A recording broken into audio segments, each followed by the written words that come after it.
Apakah Al-Quran Surah Al-Isra ayat 1 telah mengalami update atau perubahan oleh khalifah tertentu sebagaimana yang diduga oleh Abu Janda? Simak video ini hingga usai.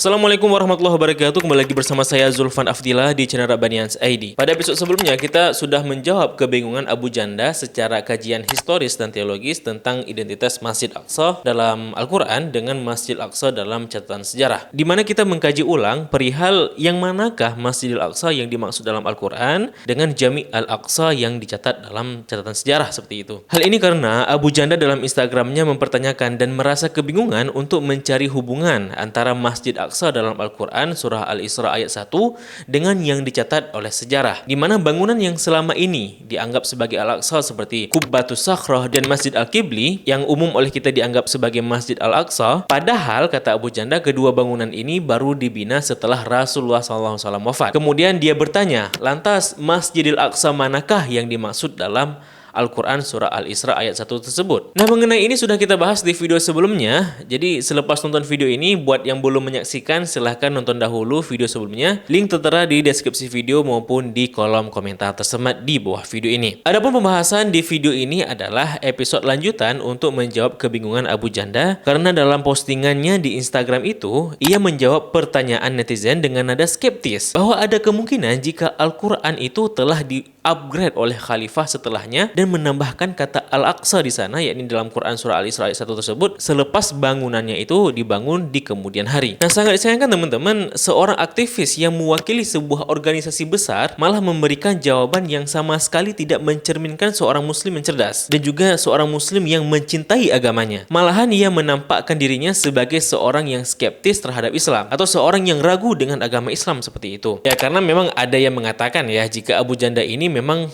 bukan seorang muslim seperti itu. Sebab dari track recordnya saat berkontribusi dalam laman Kaskus, Abu Janda memiliki akun dengan nama Seraf dengan F 4 kali seperti itu, dan ia pada tahun 2015 sempat menuliskan sebagai mantan muslim dan juga sempat mengaku sebagai mantan Kristen sekaligus dan mendeklarasikan dirinya sebagai free thinker. Nah, free thinker ini teman-teman dalam sejarah awalnya sebutan kepada orang yang anti terhadap kekristenan dan menolak doktrin dogmatis agama Kristen. Nah, belakangan istilah ini merujuk kepada orang-orang ateis atau agnostik yang menolak agama. Namun bedanya, free thinker ini derajatnya di bawah ateis. Sebab ateis itu punya prinsip dan pendirian. Tapi para free thinker mereka ini bimbang. Karena mereka nggak punya pendirian sebab karena mereka itu free, pemikirannya free, bebas. Ya, suka-suka mereka mau milih yang mana baik dan mana yang enggak kan gitu. Tapi ya kembali lagi, saya tidak peduli siapakah dan apa Abu Janda tersebut. Andaikan jika ia dugaan sebelumnya, maka ini sudah membuka mata kita untuk melihat siapakah dia. Namun jikalaupun dia ini muslim, maka kita sudah paham muslim yang bagaimana yang dianut olehnya. Selebihnya kita berharap semoga petinggi PBNU dan Banser itu mau menertibkan influencer dan aktivisnya itu agar tidak menjadi duri dalam daging umat Islam seperti itu ya. Karena begini teman-teman, menganggap jika Al-Quran itu telah diubah-ubah atau ditahrif istilahnya, ini merupakan perkara yang besar. Pernah saya baca sebuah artikel bahwa para ulama mengatakan jika seseorang yang meragukan keotentisitasan Al-Quran, maka rusaklah status keislamannya. Hal ini sebagaimana yang tertulis dalam kitab Luma'at Al-I'tiqadnya Ibnu Qudamah, Al-Fisal fil Mihal wa Nihalnya Ibnu Hazm, Ar-Risalah Al-Wafiyah Abu Amr Ad-Dani, bahkan Syekh Nawawi Al-Bantani dalam Mirqad Suhud Tasdik Syarh Sulamul Taufik mengatakan bahwa si pelaku telah murtad i'tiqadi jika menganggap demikian. Nah, dalam Syiah sendiri teman-teman, sebagaimana pendapat Al-Qumi dan Al-Kulaini menganggap bahwa Al-Quran telah diubah pada masa Uthman. Ini merupakan dampak dari polemik mereka sebab mereka membenci sosok Uthman beserta Abu Bakar dan Umar. Nah, sedangkan kodifikasi Al-Quran itu terjadi di era Abu Bakar hingga era Utsman seperti itu ya. Terlepas apakah semua Syiah begitu ya, namun kalau kita baca dari buku ini, ini mengatakan bahwa pendapat ini merupakan pandangan otoritas dari Syiah tersebut. Tapi ya,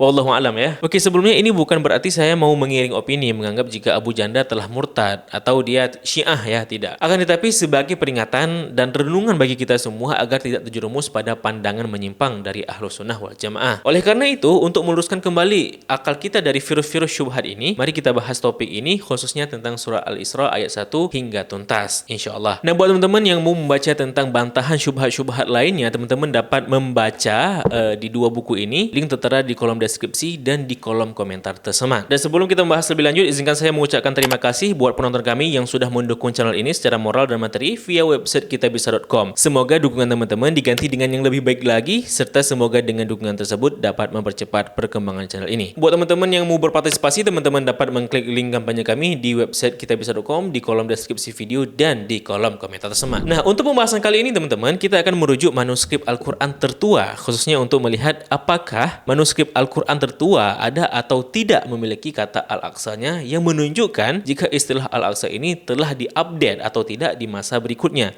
sebagaimana anggapan dari Abu Janda tersebut. Dan jikalaupun iya, maka kita akan melihat dalam manuskrip yang ditulis tahun berapakah kata Al-Aqsa ini diupdate dalam Al-Quran, dan kenapa itu diupdate seperti itu ya. Nah, dalam kajian ini saya berkonsultasi dengan guru saya sendiri, Ustadz Anggi Az-Zuhri, Magister Ilmu Al-Quran di Hamad bin Khalifa University, Qatar. Dan untuk mencari manakah manuskrip Al-Quran tertua di dunia, maka saya merujuk buku Quran Quotation Preserved on Papyrus dokumen abad 7 hingga 10 Masehi yang diterbitkan tahun 2019.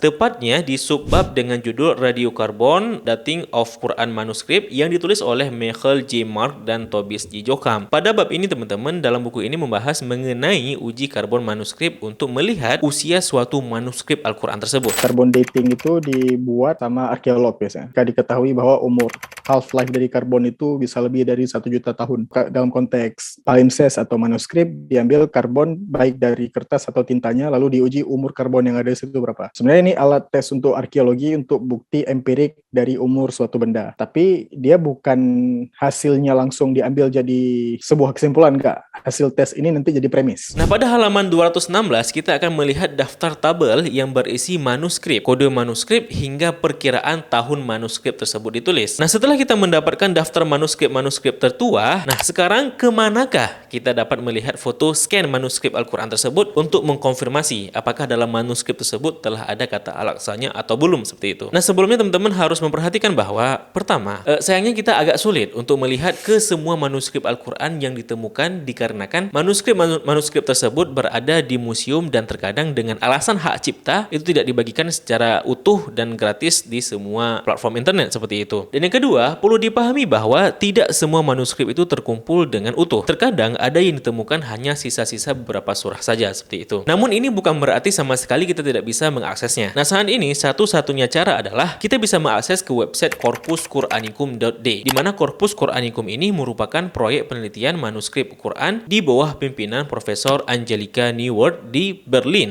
Mereka mengumpulkan manuskrip-manuskrip yang sudah ditemukan, kemudian dibentukkan secara digital. Tapi nggak cuma didigitalkan, tapi di proses decoding. Sesuatu yang kita nggak bisa baca sebelumnya, mereka buat kita jadi bisa baca dengan bentuk yang lebih digital. Nah, Angelica Neuwirth ini punya hubungan erat dengan guru saya, yaitu Dr. Din Muhammad. Mereka berdua teman baik ya. Juga dengan Dr. Joseph Lambert, mereka walaupun nggak terlalu dekat, tapi interaksi akademik mereka cukup baik. Dan juga saya secara pernah mempelajari satu manuskrip dari Corpus Quranikum, walaupun itu kopian top cover, bukan yang San'a. Nah teman-teman, ketika kita melihat surah Al-Isra ayat 1 khususnya, kita akan disuguhi 31 manuskrip Quran dari yang tertua hingga termuda untuk surat Al-Isra ayat 1 ini. Namun dari beberapa daftar manuskrip tertua, untuk surah Al-Isra ayat 1, kita hanya menemukan manuskrip dari San'a 1 dan San'a 2. Untuk manuskrip Birmingham dan Berlin itu tidak terdaftar dikarenakan kedua manuskrip ini folionya hanya ditemukan beberapa surah saja, tidak termasuk surah Al-Isra yang ditemukan seperti itu ya. Dan sayangnya teman-teman, untuk manuskrip San'a 1 dengan kode DAM 01-27.1 itu scan manuskripnya tidak ditampilkan dalam websitenya. Nah, ini mungkin sepertinya karena faktor hak cipta seperti itu ya. Namun kita bisa beralih dahulu ke manuskrip San'a yang satunya lagi dengan kode folio DAM 01-29.1.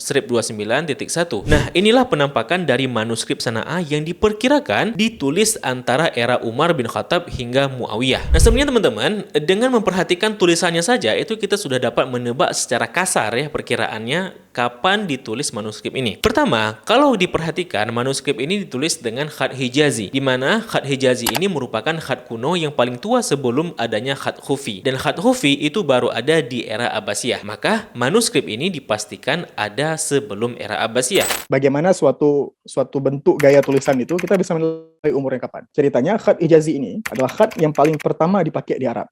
Kebanyakan penulis atau maksudnya orang-orang Arab yang bisa menulis itu tinggalnya di kota Makkah, dan di Makkah itu terkenal dengan khat Hijazi. Dengan variabel itu aja kita bisa menebak bahwa, bukan cuma menebak, bahkan bisa menjadikan dia premis bahwa manuskrip ini harusnya di sekitaran abad ini, bukan di sekitaran abad selanjutnya. Antara Hijazi dengan Kufi itu baru ditemukan ketika Abbasiyah sudah menyusun sebuah tim administrasi. Dan sebelum itu khat Kufah itu belum pernah dipakai.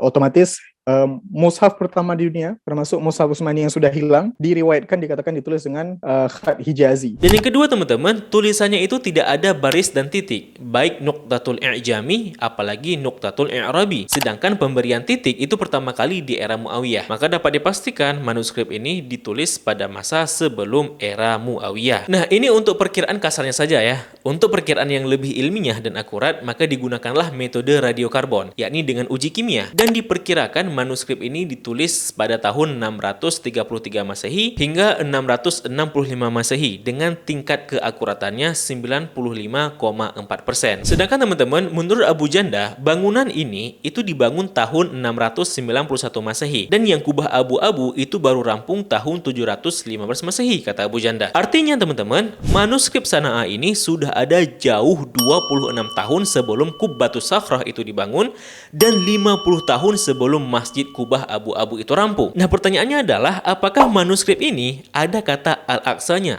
sebelum bangunan yang disebut oleh Abu Janda sebagai Al-Aqsa itu dibangun ya? Nah, di sini saya tidak ingin membaca manuskripnya secara pribadi ya, nanti dikira rekayasa lagi gitu ya. Sebaliknya, di sini kita akan melihat bagaimana sarjana barat itu membaca. Mereka adalah tim peneliti dari Corpus Qur'anicum yang namanya tertera sebagai berikut. Nah, ini merupakan potongan bagian dari surat Al-Isra ayat 1 dari manuskrip Sana'a. Dan ini merupakan transliterasi setelah sarjana barat dari Corpus Qur'anicum membacanya. Dan ini tulisan dari Quran modernnya. Dan dari sini teman-teman dapat kita baca seperti ini. Subhanalladzi asra bi'abdihi lailam minal Masjidil Haram ilal Masjidil Aqsa. Dan ternyata teman-teman, manuskrip ini yang mana jauh 26 hingga 50 tahun sebelum bangunan yang disebut oleh Abu Janda sebagai Masjid Aqsa itu dibangun dan rampung dibina, ternyata istilah Al-Aqsa tersebut sudah terdokumentasi dengan baik dalam manuskrip Sana'a dalam Al-Quran. Ini menunjukkan bahwa Abu Janda keliru jika menganggap ada kemungkinan surah Al-Isra ayat 1 di mana kata Al-Aqsa tersebut ditambah-tambah atau diupdate oleh khalifah setelahnya. Sebab jelas sebelum bangunan modernnya itu dibina, kata Al-Aqsa itu sudah terpatri di sana. Karena kalau Anda mengatakan ada kemungkinan jika khalifah setelahnya itu mengupdate Al-Quran, maka Anda harus membuktikan ya, mana bukti jika ada penambahan kata Al-Aqsa tersebut. Faktanya Abu Janda hanya menyebarkan dugaan syubhat tanpa ada bukti nyata. Atau teman-teman, kalau kita melihat manuskrip yang lebih muda lagi, Sana'a pertama dengan kode DAM 01-27.1 yang diperkirakan ditulis antara tahun 606 Masehi hingga 649 Masehi, yakni 42 hingga 66 tahun lebih dahulu ada sebelum bangunan Al-Aqsa itu. Walaupun memang manuskripnya itu tidak ditampilkan di website ini, namun dari penjelasan transliterasi telah terbukti bahwa tertulis kata Al-Aqsa di sana secara gamblang. Dan sekali lagi yang mengkonfirmasi akan adanya kata Al-Aqsa ini bukanlah orang Islam, sekali lagi bukan orang Islam, tetapi sarjana barat dari Corpus Qur'anicum. Dan ini bukan rekayasa semata teman-teman, karena yang mentransliterasi itu juga orang-orang barat, bahkan non-muslim seperti itu. Atau biar lebih yakin ya, ini di deskripsi insya Allah akan saya sertakan link dari manuskrip ini, jadi teman-teman bisa lihat secara langsung dengan mata sendiri seperti itu ya. Dan perlu diperhatikan teman-teman bahwa Corpus Qur'anicum ini merupakan proyek penelitian manuskrip Al-Quran yang dipimpin langsung oleh Profesor Angelica Neuwirth secara independen di Free University of Berlin sejak tahun 2007. Dalam artian ini bukanlah proyek di bawah pendanaan orang Islam. Nah, selebihnya terserah kepada Anda. Apakah Anda masih menyangkalinya? Mungkin menganggap jika Profesor Angelika dan staf penelitiannya itu telah dihipnotis oleh umat Islam sehingga bekerja sama untuk memanipulasi manuskrip dan sebagainya. Ya, saya kira kita semua itu sudah cukup dewasa dan cerdas dalam menyikapi era di mana informasi itu terbuka seluas-luasnya. Dan itu menjadi peluang buat kita umat Islam untuk membantah syubhat-syubhat dari non-muslim, kaum munafik, kaum zindik dan lain sebagainya. Dan juga kalau kita membaca buku-buku sejarah, ya, itu ketika Umar bin Khattab itu membebaskan Yerusalem dari Romawi Bizantium, salah satu alasan kenapa beliau melakukan salat di area Baitul Maqdis yang ketika itu jadi tempat pembuangan pembalut menstruasi wanita, maaf ya, adalah karena adanya ayat tentang keberadaan dari Masjidil Aqsa tersebut yang ada dalam Al-Quran. Makanya kemudian teman-teman itu Umar berkonsultasi dengan Rabi Yahudi yang mu'alaf, yakni Ka'ab al-Ahbar, untuk mencari lokasi kira-kira di manakah kemungkinan Rasulullah SAW itu salat ketika Isra Mi'raj. Dan ini menunjukkan jauh sebelum manuskrip yang tadi itu ditulis, istilah Masjidil Aqsa sudah ada baik dalam Al-Quran maupun hadis. Maka benarlah firman Allah dalam surah Al-Hijr ayat 9, di mana Allah lah yang menurunkan Al-Quran, maka Allah pula yang menjaganya. Nah, apakah ini menunjukkan diskusi itu sudah selesai? Tentu belum, teman-teman. Karena pasti ada saja bantahannya. Salah satunya adalah bantahan dengan dugaan jika manuskrip Quran itu yang ada sekarang itu sudah ditulis ulang. Nah, kalau kita membahas ini, maka skop pembahasannya sudah sangat detail dan dalam. Tidak semua dari kita itu sampai fikir dalam memahami kajian manuskrip, khususnya filologi. Terlebih, saya sendiri masih begitu kurang memahami kajian filologi tersebut. Oleh karena itu, untuk topik ini ke depan mungkin juga akan dipandu oleh guru saya sendiri, yakni Ustadz Anggi Az-Zuhri, agar lebih terarah seperti itu ya. Oleh karena itu, jangan lupa untuk subscribe channel ini dan tekan tombol loncengnya untuk mendapatkan updatean episode berikutnya. Serta kalau channel ini layak didukung secara material, teman-teman dapat klik link kitabisa.com di kolom deskripsi maupun di kolom komentar tersebut. Terima kasih telah menyaksikan. Mohon maaf apabila ada kesalahan dan kesalahan. Sampai jumpa di episode berikutnya. Saya Zulfan Afdillah, mohon undur diri. Billahi taufiq wal hidayah. Wassalamualaikum warahmatullahi wabarakatuh. Salam damai.